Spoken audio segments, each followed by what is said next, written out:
நம்ம puff sleeve எப்படி draft பண்ணுறதுன்னு பார்க்கலாம். முதல்ல இந்த மாதிரி ஒரு நார்மல் ஸ்லீவ் எடுத்துக்கோங்க.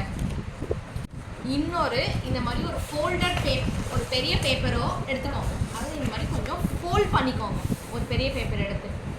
அதுக்கப்புறமா நீங்கள் இந்த ஸ்லீவ் பேட்டர்ன் இருக்குல்ல, இந்த ஸ்லீவ் பேட்டர்னை ரெண்டாக தான் வைக்கணும். ஏன்னா இந்த துணி ஃபோல்டில் இருக்கிறதுனால நீங்கள் இதையும் ஃபோல்டில் தான் வைக்கணும். நீங்கள் இதை சிங்கிளாக வச்சிங்கன்னா பேட்டர்ன் கண்டிப்பாக நல்லா வராது. இதை வந்து இந்த மாதிரி எட்ஜில் எப்படி வச்சுக்கணும். எட்ஜில் வச்சு உங்களுக்கு கம் வேணும்னா கம்மை போட்டு ஒட்டிக்கலாம். நான் இங்கே செலோ டேப் போடுறேன். உங்களுக்கு கம்மு வேணாலும் நீங்கள் கம்மை போட்டு இப்படி ஒட்டிக்கலாம். இப்படி லேசாக இப்படி வந்து இந்த இடத்துல இன்னொன்று இப்படி ஒன்று போட்டுக்கலாம். உங்களுக்கு வேணும்னா இந்த ஒன்று இடத்துலையும் இந்த ஒரு இடத்துலையும் போட்டுக்கலாம். இப்போ நம்ம மெயினாக பஃப் ஸ்லீவ் எப்படி ட்ராக் பண்ணுறதுன்னு பார்க்கலாமா? எடுத்துக்கோங்க. இன்ச் டேப் எடுத்து ஸ்லீவோட க்ரௌன் பார்ட், இதோ இந்த இடம் இருக்குது பார்த்துருக்கீங்களா, இந்த க்ரௌன், இதில் 3 இன்ச் மேலே வச்சுக்கோங்க. 1.5 இன்ச்லேருந்து 3 இன்ச் வரைக்கும் நம்ம அளவு வச்சுக்கலாம். நான் இங்கே 3 இன்ச் வரைக்கும், ஏன்னா பஃப்பு பெருசாக வந்து அழகாக இருக்குன்றதுக்காக. இப்போது இந்த கேப் ஹைட்டுன்னு இருக்குல்ல, இந்த இடம், இதை வந்து கேப் ஹைட்டுன்னு சொல்லுவாங்க. இந்த கேப் ஹைட்லேருந்து 2 இன்ச்சஸ் இப்படி வெளில வைக்கணும், இந்த பக்கமாக ஃபேஸிங்கில். இப்போது உங்களுக்கு வேணும், நீங்கள் என்ன பண்ணலான்னா, உங்களுக்கு வேணும்னா நீங்கள் இப்படி ஸ்ட்ரைட்டாக ஒரு லைன் போட்டுக்கலாம். இங்கேருந்து இப்படி. இப்போது இந்த ஜாயிண்ட் இருக்குல்ல, இந்த ஜாயிண்ட்டையும் இங்கே 3 இன்ச் பாயிண்ட்டையும் நீங்கள் இதை இப்படி ஸ்கேலால் கனெக்ட் பண்ணணும்.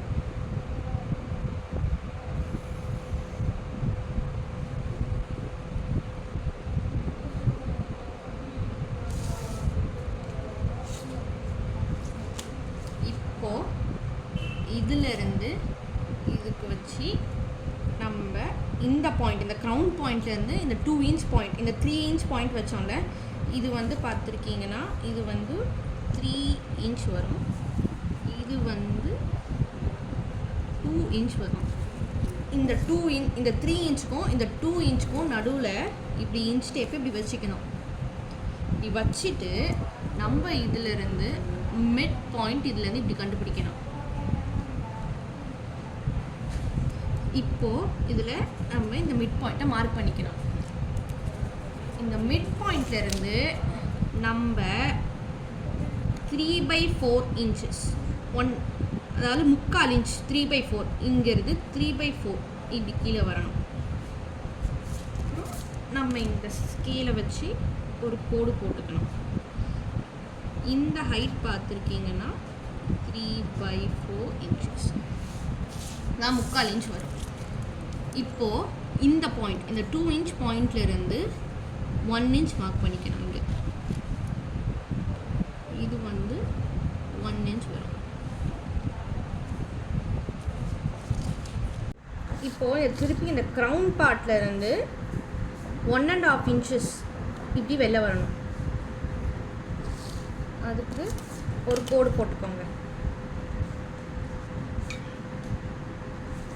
இப்போது ஒரு ஆர்ம் ஹோல் ஸ்கேல் எடுத்துக்கோங்க. இந்த மாதிரி இதில் ஸ்லீவ்னு இருக்கும் ஆக்சுவலி, இல்லைனா கூட இந்த மாதிரி 2 டைப்ஸ் இருக்கும். ஒன்று இந்த மாதிரி இருக்கும், இந்த மாதிரி இருக்கும், இல்லைனா பிளெயினாக கூட கிடைக்கும். உங்களுக்கு நீங்கள் பார்த்துக்கோங்க, உங்களுக்கு என்ன இருக்கோ அவைலபிலிட்டி அதை வச்சு பார்த்துக்கோங்க.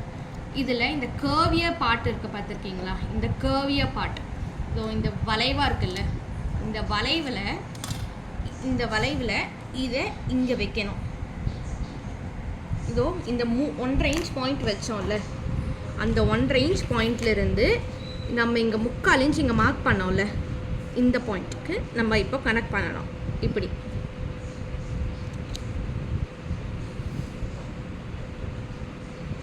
இப்போது அதே இதை இந்த இடத்த நம்ம மாற்றவே கூடாது. அந்த 3/4 இன்ச்சுக்கு இப்படி கீழே இப்படி இறக்கிக்கோங்க. இப்படி இறக்கிட்டு இங்கேருந்து இங்கே இப்படி வரைஞ்சிக்கோங்க. இப்போது இந்த வளைவு பாட்டை உள்பக்கமாக இப்படி, ஆக்சுவலி எப்படின்னா இப்படி இருந்து நம்ம உள்டாவாக பண்ணணும். இப்படி பண்ணமோ, இப்படி வச்சுருக்க ஸ்கேலை நம்ம இப்படி மாற்றணும், அவ்வளோதான். இப்படி இருக்கிறத நம்ம இப்படி மாற்றணும், அவ்வளோதான். மாற்றினீங்கன்னா உங்களுக்கு கரெக்டாக வரும். இப்போது நீங்கள் இந்த இடத்த நம்ம வச்சுருக்கோம்ல, இந்த பாயிண்ட் இந்த 2 இன்ச் பாயிண்ட்லேருந்து, அது கேப் ஹைட் பாயிண்ட்லேருந்து இதுக்கு நம்ம ஒரு கர்வ் வரையணும். உங்களுக்கு சில பேருக்கு எப்படின்னா, உங்களுக்கு வேணும்னா இங்கேருந்து 1 இன்ச்சுக்கு வரைஞ்சிட்டு அதுக்கப்புறமா இங்கேருந்து நீங்கள் கர்வ் கூட ட்ரா பண்ணிக்கலாம். நான் வந்து அப்படி வரையில. ஃபார் எக்ஸாம்பிள் உங்களுக்கு நான் காட்டுறேன் பாருங்கள். இருங்க, இன்னொரு கலரில் இப்படியும் நீங்கள் வரைஞ்சிக்கலாம். இதுவும் கரெக்டு தான். அப்படி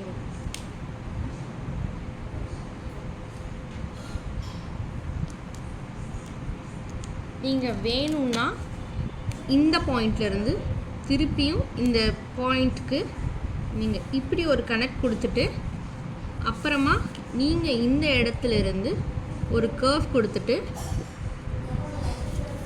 இந்த இடத்த நீங்கள் வந்து அழகாக மாற்றிக்கலாம். இப்படி நீங்கள் வரைஞ்சிக்கலாம்.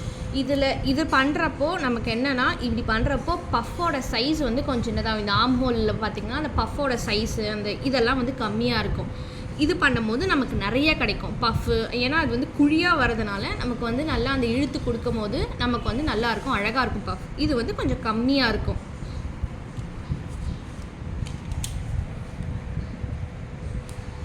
இப்போது என்ன பண்ணணும்னா, இப்போது நம்ம வந்து இதுதான் நம்மளுடைய ஆர்ம் ஹோலோட சைஸ். இதுதான் வந்து நம்மளோட ஸ்லீவோட ரவுண்ட்.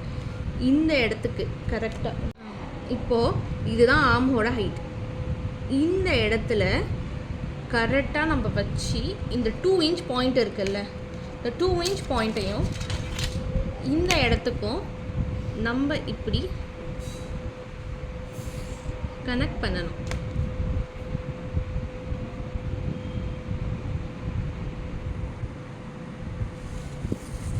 மித்தது எல்லாமே சேம் டு சேம். இந்த ஹைட் இதெல்லாம் எதுவுமே மாறாது. இந்த இடத்துல வந்து பார்த்துருக்கிங்கன்னா வியாக வருது பாருங்கள், இது கர்வியராக வராது. அதனால என்ன பண்ணுறீங்கன்னா, இதை முடிச்சுட்டு இந்த மாதிரி ஆர்ம் ஹோல் ஸ்கேலை திருப்பி இப்படி வச்சுட்டு, அதாவது நீங்கள் இங்கே எங்கே வச்சிங்களோ அதே இந்த இடத்துல எங்கே பாயிண்ட் வச்சுருக்கீங்களோ அதே பாயிண்ட்டை நீங்கள் இப்படி வச்சுக்கலாம். இப்படி வச்சுக்கிட்டு கரெக்டாக இப்படி வச்சுட்டு நீங்கள் இங்கே ஒரு கர்வ் கொடுத்தீங்கன்னா அந்த கர்வ் இப்படி பார்த்தீங்கன்னா வளைஞ்சி வரும். இந்த கர்வ் வரப்போ அழகாக இருக்கும்.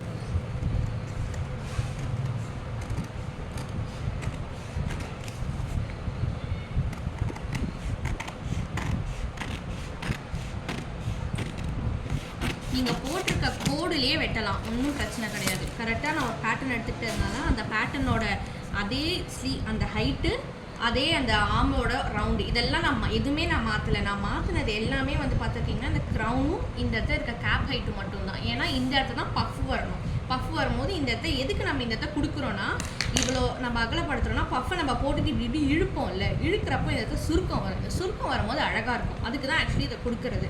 இந்த இடம் வந்து மேலே தூக்கிட்டு பஃப் ஒரு இருக்கும்ல, அதுக்காக இதை பண்ணுறது. நீங்கள் வந்து இப்படி இருந்தும் வெட்டலாம், இப்படி இருந்தும் வெட்டலாம். நான் உங்களுக்கு இப்படி இருந்து வெட்டி காட்டுறேன்.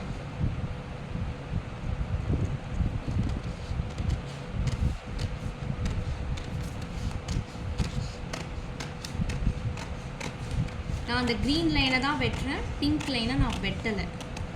ஓகே, இப்போது நம்ம இதுக்கு தேவையில்லை. இப்போது இது நமக்கு வந்துருச்சு. இப்போது நம்ம என்ன பண்ணணும்னா, ஃபோல்ட் பண்ணி வச்சுருந்ததுனால இந்த பக்கத்தை விரிச்சிடணும். இப்போ பார்த்துருக்கீங்களா, நமக்கு 2 பக்கமும் ஸ்லீவ் வந்துருச்சு. இப்போ என்ன பண்ணுறீங்கன்னா, இந்த மீதி இருக்க இந்த க்ரீன் லைனை நம்ம இப்போ வெட்டணும். இப்போ பார்த்தீங்கன்னா வெட்டலாம்.